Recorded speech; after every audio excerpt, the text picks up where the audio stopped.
Bon les gars, il est samedi 20h, non pas 20h, qu'est-ce que je raconte, 10h29. Je viens d'arriver, allez je vais vous montrer ça tout de suite. Entre temps donc j'ai fait les coins, tu vois, je te montre, logiquement là ça a bien séché. Donc la salle de bain, tu vois, j'ai enlevé tous les croisillons et tout le bordel, tu vois. Voilà, et regarde derrière moi, le coin, le bâti et le coin ici. Je vais te montrer en détail. Alors, tu vois, comme je te disais, ici c'est le seul endroit où je vais tricher, où je vais pas aller joint sur joint. En fait, parce qu'il y aura le lave-linge, tu vois. Donc ça va être couvert et on aura vraiment une belle montée. Regarde. Je te montre vraiment le max de détails. On aura une belle montée, tu vois, joint sur joint. Voilà. Hop. Voilà, jusqu'en haut, tu vois. La poutre aussi va être carrelée, etc. Tu vois. Donc ça c'est nickel de chez nickel. Tu vois, vraiment, ça c'est la qualité que je peux accepter. Donc j'en conclus que c'est un résultat acceptable. Bon, l'autre coin aussi. Il faut savoir comment quand je pose des baguettes en aluminium, je pose jamais la baguette sur un coin et je pars en laissant le coin non terminé. Je fais toujours le retour, tu vois. Parce que comme ça tu peux bien régler si vraiment il y a 1 mm, bah, tu sais sur 2,50 m, bah, ça te fait vite 5-6 mm. Donc comme ça tu peux encore régler tant que la colle n'a pas pris, tu vois. Donc pareil ici, allez je te montre en détail, tu vois. Voilà, je pars d'en bas. Tac. Hop. Voilà. Joint sur joint. Ici il y aura déjà la pierre bleue. Et on continue. Tu vois. J'ai quoi? Allez, j'ai une tolérance de 0,5 mm. Ça veut dire un demi-millimètre, tu vois. Et ça va être jointé, donc c'est nickel. Et voilà, tu vois, jusqu'en haut. Donc voilà, mes coins sont faits. Je suis venu aujourd'hui pour plusieurs raisons, même si on est samedi. Bah, la première, c'est que j'avais envie de travailler. Tu sais, je me suis réveillé. À l'heure où les coqs rêvent encore de leur poulette. Tu sais, moi, je suis hyper matinal. Je me réveille, je me fais mon petit litre de café matinal, je le bois. J'ai fait ma comptabilité. Il était genre 9h30. Et je me suis dit, putain, j'ai deux choix qui s'offrent à moi. Un, m'éclater la journée en jouant à Red Dead Redemption ou à Cyberpunk ou encore tout ce que j'ai dans mon PC. Ou venir bosser, sachant que j'adore plus travailler que passer ma vie à jouer, tu vois. Donc le choix est vite fait, me voilà sur mon chantier. Ça c'était la première raison, j'avais envie de travailler. La deuxième, bah, tu sais, je peux aussi passer, je préfère passer du temps avec ma femme que travailler pour ne rien te cacher, mais ma femme elle est en blocus. Pour ceux qui ne savent pas ce que c'est un blocus, c'est une période où tu fais qu'étudier, hein, tu oublies ta vie, tu mets ta vie entre parenthèses et tu étudies 10-12 heures par jour. Ma femme elle fait des études de droit. J'ai jamais su ce que c'était. Des droits économiques et sociaux, quelque chose comme ça. Bref. Donc du coup, je suis même pas avec elle, je suis seul, tu vois. Donc ça c'était la deuxième raison. Je suis en train de te raconter ma vie. La troisième raison, très importante aussi, c'est que tu sais mon collègue Daniel, bah, il a commencé à faire les plafonnages, tu vois. Il m'a plafonné là, il m'a plafonné là. Vraiment, les résultats sont très satisfaisants. Tu le vois pas à la cam parce que malheureusement, si tu sais quoi, je vais te mettre une lumière. Et hier, il m'a plafonné cette face de mur, tu vois. Tu vois que c'est encore, c'est pas sec du tout. Mais il a commencé à être 17h30 hier, tu sais. En plus, moi j'ai mis un peu de temps à faire les coins, donc on est resté un peu plus. Et le mur n'a toujours pas pris. Tu sais, il fait très froid, très humide, on est en plein hiver. Et donc, il n'a pas pu passer son dernier coup de couteau. Tu sais, pour plafonner un mur, bah, tu remplis ton plafonnage, tu passes avec ta réglette de tout niveau. Tu t'étales tout bien comme il faut, tu attends que ça sèche un peu. T'étales encore une fois, t'attends que ça sèche un peu, tu remplis les trous, tu passes un coup d'éponge, tu passes un coup de couteau, t'attends que ça sèche, tu repasses un coup de couteau. Bref, c'est tout un bordel. C'est ça un couteau pour ceux qui se posent la question, tu vois. Enfin, c'est ce que moi j'appelle un couteau. Et donc là, il n'a pas pu passer son dernier parce qu'il faut que ça sèche vraiment pendant 2 ou 3 heures pour vraiment pouvoir faire cette espèce de pâte très fine, tu sais, avec le plâtre qui sèche. Donc du coup, ce qui fait que le résultat, ce qui n'est pas du tout de sa faute parce qu'il fait ça très très bien. Vraiment, ce garçon mérite pleinement son salaire, tu vois. Je vais te montrer. Allez, je vais prendre une lampe.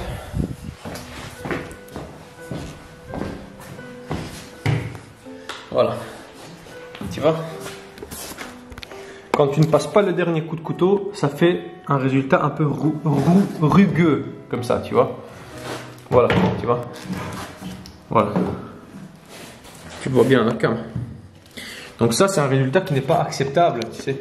Moi, je ne fais pas du travail comme ça c'est hors de question. Même si tu vas me dire, oui, il va être poncé, il va être machin, oui. Mais avant qu'il soit poncé, déjà, il doit être nickel. Tu sais, moi, j'ai même... De toute façon, je vais faire rentrer la girafe dedans.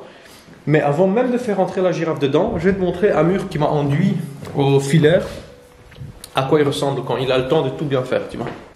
Regarde, t'as une petite lèvre ici, mais ça, c'est de la craie. Hein. Ça, je te le ponce avec le doigt, si je veux, tu vois.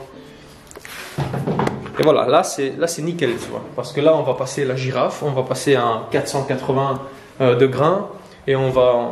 Le truc à la fin, ce sera du miroir, tu vois. De toute façon, c'est le résultat souhaité. Donc ça, c'était la troisième raison. C'était que je voulais venir passer un dernier coup de couteau. Parce que si j'attends tout le week-end, là, ça va être vraiment trop sec et impossible à rattraper. Donc je préfère ça maintenant. Et la quatrième et dernière raison, c'est que j'aimerais couper cette pierre bleue. Tu vois, la pierre bleue ici. Alors, cette pierre bleue, ce qu'il faut savoir, c'est qu'elle ne passe malheureusement pas dans ma scie à eau. Tu vois, je peux la mettre à la limite, je peux faire les découpes, les découpes courtes, mais elle est vraiment trop longue, donc elle tape dans le mur là. Donc il faut déplacer la machine, c'est chiant. Et pour la mettre en longueur, c'est pas possible parce que c'est vraiment prévu pour des plaques de 65 maximum, tu vois. Et là, elle fait 1,50 m. Et donc je vais la couper à la disqueuse manuelle, quoi, tu vois. Alors pour le coup, j'ai acheté un disque qui est, pour moi en tout cas, un des meilleurs ou une des meilleures compositions de disques pour couper la pierre bleue.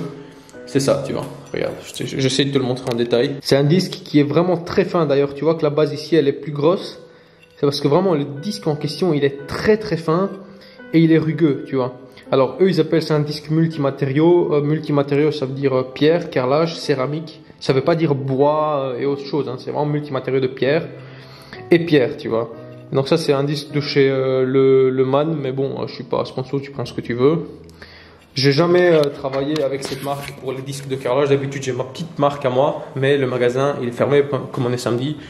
Donc, c'est l'occasion de tester de nouvelles choses. Hein. Je te ferai mon ressenti. De toute façon, ça risque d'être chiant. De toute façon, ça risque d'être long pour couper cette pierre bleue parce qu'elle est 2 fois plus épaisse qu'un carrelage. Tu vois, c'est très long. Tu vois, c'est vraiment une dalle, quoi, tu vois. Voilà. L'idée, c'est que j'ai pas intérêt à foirer. Ah voilà. Là, j'ai mon ancien disque. Tu vois, c'est avec ça que je. Alors, c'est quasi la même chose. Tu vas te dire, ouais, mais c'est le même disque, qu'est-ce qu'il raconte? Non, tu sais, le diable se cache dans les détails. C'est vraiment pas le même disque, même si ça y ressemble. Je te montre. Tu vois, alors, c'est un 125. Les deux, c'est des 125. Mais celui-là, il est vraiment encore plus fin. C'est vraiment un couteau. C'est une lame de cutter, le bordel, tu vois. Donc celui-là, si je le mets, il est fin, non, si, quoique, il est quand même assez fin. Mais même si à la cam c'est trompeur, à l'œil, je sais que celui-là, il est encore plus fin. Et ça compte tout, tu vois. Ça change tout, pardon. Voilà. Bon, quoi qu'il arrive, si j'ai acheté celui-là, c'est que celui-là est déjà beaucoup trop usé. Durée de vie des disques, pour moi, des disques à découpe sèche, hein, pas les découpes à eau. Plus ou moins 4 mois. Voilà, 4-5 mois. En 4-5 mois, moi je fais plus ou moins 3 chantiers. Donc ça fait beaucoup de découpes. Voilà, sachant qu'il coûte 35 balles, rentabilité maximale, tu vois. Bon. La quatrième raison, c'était pour découper la pierre bleue, mais figure-toi qu'il y en a une cinquième, et décidément ça ne s'arrête jamais, je vais faire que parler dans cette putain de vidéo. Mais bon, si t'es là, c'est que t'aimes bien ça un petit peu aussi, hein. Tu commences à connaître le personnage. C'est que j'aimerais installer le WC. Alors tu vas dire, putain, il a installé et démonté 500 fois ce WC, bah oui, mais c'est comme ça, c'est des étapes. Nous, il faut qu'on installe à chaque fois le WC, bah déjà pour des besoins naturels, hein, primo. Et secondo, très très important, pour évacuer les eaux usées. Alors, qu'est-ce que j'entends par eau usée? Parce que j'aimerais bien mettre un point d'honneur là-dessus. Je sais que Docteur Peinture parle beaucoup de ça. Nous aussi, ici dans ce chantier, on a un principe de décantation, tu vois. Si tu remarques bien, on a un grand bac, un petit seau, un bac d'eau propre et un bac d'eau mi-propre. En fait, on fait un système de décantation, tu vois. Pour, par exemple, regarde, moi j'ai un bac ici, tu vois, et un seau d'eau là, tu vois. Eh bien, on va préparer notre colle carrelage, ou notre colitong, ou notre MP75, ou notre plâtre.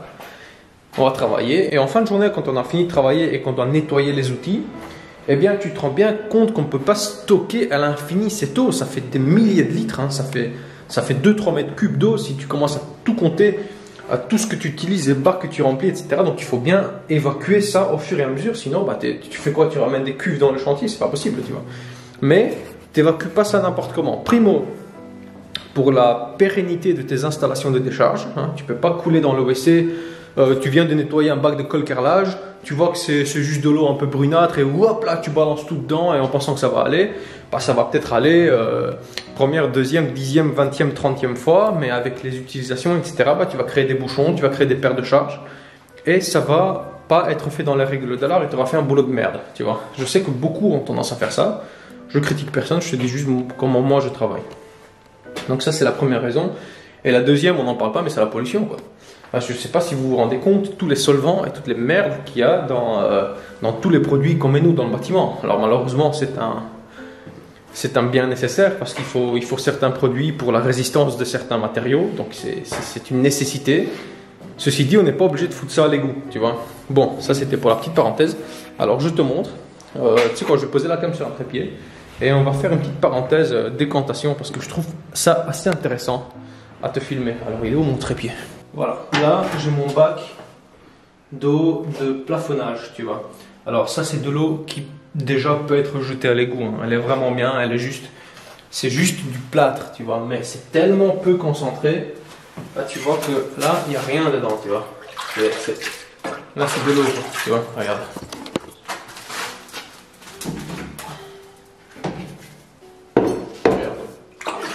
Même si elle est un peu blanche, c'est normal, le plâtre ça colorie vite, tu vois. Mais elle est vraiment pas du tout concentrée, tu vois. Donc ça peut être jeté au WC. Par contre, hop, ça, là ce que je vais faire, tu vois, parce que c'est là qu'on met toute la merde. D'ailleurs ça pèse une tonne. Et tu vois qu'avec la nuit, bah, tu as toute l'eau qui est au-dessus, mais figure-toi qu'au fond, tu vas voir ce qu'il y a. Hein. Alors tu vois, je vais enlever toute la flotte. On va mettre là. Alors oui, c'est chiant, tu produis pas forcément de l'argent en faisant ça, mais il faut le faire, quoi. À un moment donné, il faut arrêter de penser que bénéfice. Enfin, Et alors pourquoi je prends ça comme ça et que je verse pas bêtement? Bah, l'idée c'est de pas tout mélanger, tu vois. C'est vraiment de laisser tout ce qui est au fond, c'est de laisser au fond. Regarde ça. Regarde. Tu vois? Ça c'est ce qu'il y avait dans l'eau. Quelque part, voilà. Si je le mélange encore, tu vois, là c'est hyper liquide. Hein. C'est hyper liquide. Donc tu pourrais avoir tendance que oh c'est rien, mais si je prends tout au fond, regarde. Tu vois? Donc tout ça, ça stagne dans tes canalisations, ça stagne dans les égouts, et tu fais de la merde. Tu vois, c'est pas fait pour être jeté dans les égouts. Et donc ce que je fais, de toute façon je ne vais pas évacuer l'eau dans le bac. Comme on est le week-end, je vais elle aussi la laisser décanter, tu vois. Comme ça, j'ai une double décantation. En fait, vraiment ce qu'il y a dans le seau là-bas, bah, on sait que ça va partir au parc de recyclage pour les matières inertes. Dans le bac, bah, pendant le week-end, tout va rechuter. Je vais prendre au seau l'eau claire, la balancer dans le WC, tu vois. Et ce qu'il y aura au fond, bah, on va la racler, mettre dans le petit seau, etc. Tu vois, on aura un système comme ça. Alors voilà, comme je dis, ça peut paraître inintéressant de faire ça. Mais c'est vraiment bon pour tout, quoi. Pour tes canalisations et pour la planète, bordel de merde. À un moment donné, il faut commencer à en prendre soin parce que là, on va tous être en PLS d'ici 50 ans si on continue comme ça, tu vois. Bon, je pose la cam et je vais finir de tirer le mur au couteau. Comme ça, je te montre ce que ça donne après le dernier tirage. C'est parti.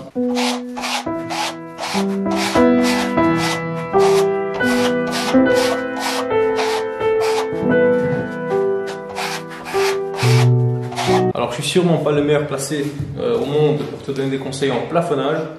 Mais si tu tires au couteau, tout ce que je peux te donner comme conseil, si tu es particulier et que tu veux faire ça, c'est l'inclinaison du couteau, elle est très importante.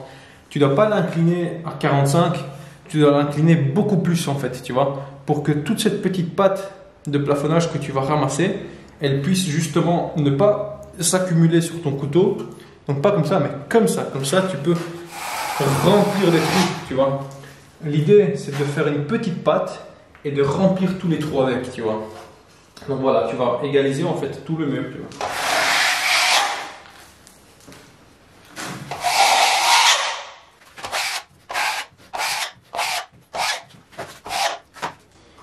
Et donc le résultat, tu sais que tu as vu, le mur il était plein de bulles au début. Là, tu as un résultat qui se rapproche de la perfection. Regarde. Regarde.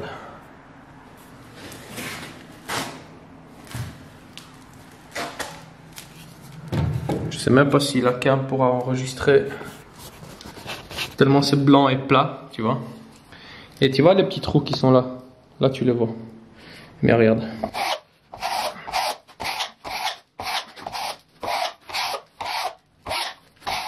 Tu vois?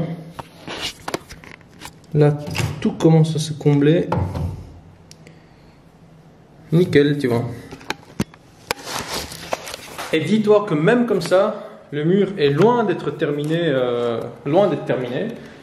Nous, on passe toujours un coup de finisher, tu vois. Donc, on ratisse tout, on vérifie que tout soit nickel. Et à la fin, on passe un coup de finisher. Et là, tu as un résultat, mon vieux. Tu peux te voir dedans, tu vois. Voilà, c'est vraiment la qualité que je cherche à avoir, tu vois. Bon, je pose la cam, je finis de tirer au couteau. Et puis, on va installer le WC parce que j'ai 2-3 choses intéressantes à te dire aussi pour l'installation définitive du WC. Allez, c'est parti.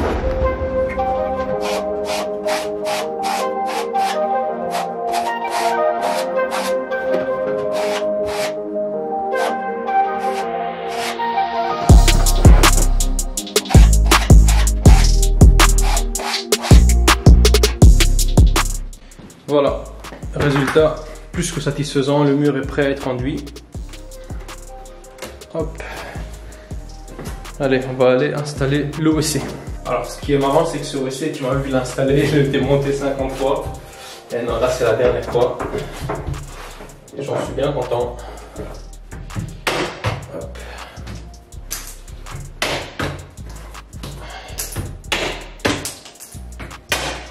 Voilà, nickel. On enlève tout ce qui peut gêner. Alors, je tiens à mettre un point d'honneur avant d'installer un WC définitivement contre du carrelage. Donc, si tu installes un WC contre du carrelage, n'oublie pas que tu es céramique contre carrelage. Je t'invite vivement, j'ai envie de te dire que c'est obligatoire de mettre un feutre comme ça. En fait, ça se vend, peu importe la marque. Voilà, alors, ça ressemble à ça. Tu vois, c'est comme une petite mousse en fait, vraiment qui est hyper facilement compressible, tu vois. Voilà, là-dedans, il y a déjà les prédécoupes pour ton WC. Tu vois.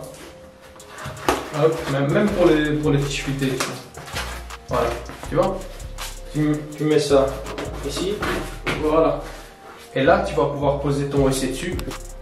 Parce qu'on n'oublie pas qu'en serrant céramique contre carrelage, ça peut fissurer en fait. Ça peut fissurer et surtout, si tu n'as pas ça, quand tu t'assis sur le WC, il y a toujours un peu de mouvement, il peut y avoir des grincements, il peut y avoir des problèmes de dilatation, tout se dilate. Dès que tu peux annuler une dilatation, tu l'annules. Voilà, c'est la règle d'or, tu vois. Donc je mets un point d'honneur sur ça, j'ai envie de te dire, c'est même obligatoire, tu vois. Si tu veux faire du bon boulot, pour moi ça c'est obligatoire, tu vois. Bon allez, je ramène le WC et je le pose.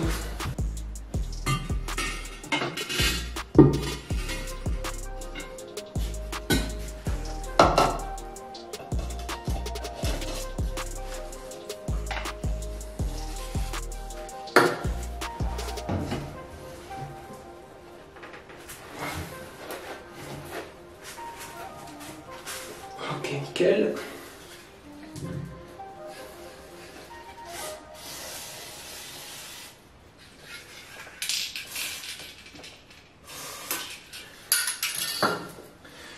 Hop là.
Et voilà, tu vois, là tu auras posé un OEC dans les règles de l'art.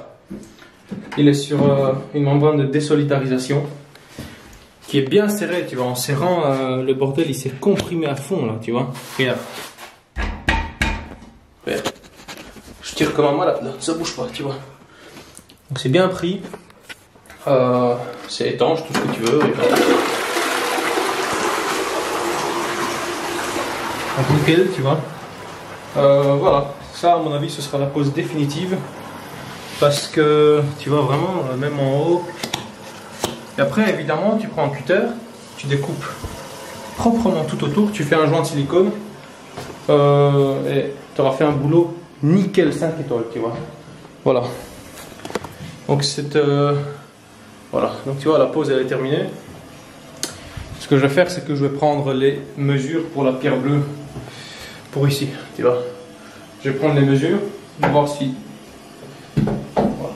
Dessiner la pierre bleue, préparer et voir comment je peux couper parce qu'à mon avis, comme je coupe avec la disqueuse à main levée, il y aura de la poussière comme pas possible. Bon, ça tombe bien parce qu'on est samedi, donc tout aura le temps de se déposer jusqu'à lundi. C'est un peu chiant. Je vais voir s'il n'y a pas moyen que je trouve un système pour aspirer. Enfin, je sais pas, je verrai. Je te reprends quand je trouve une solution. À toutes.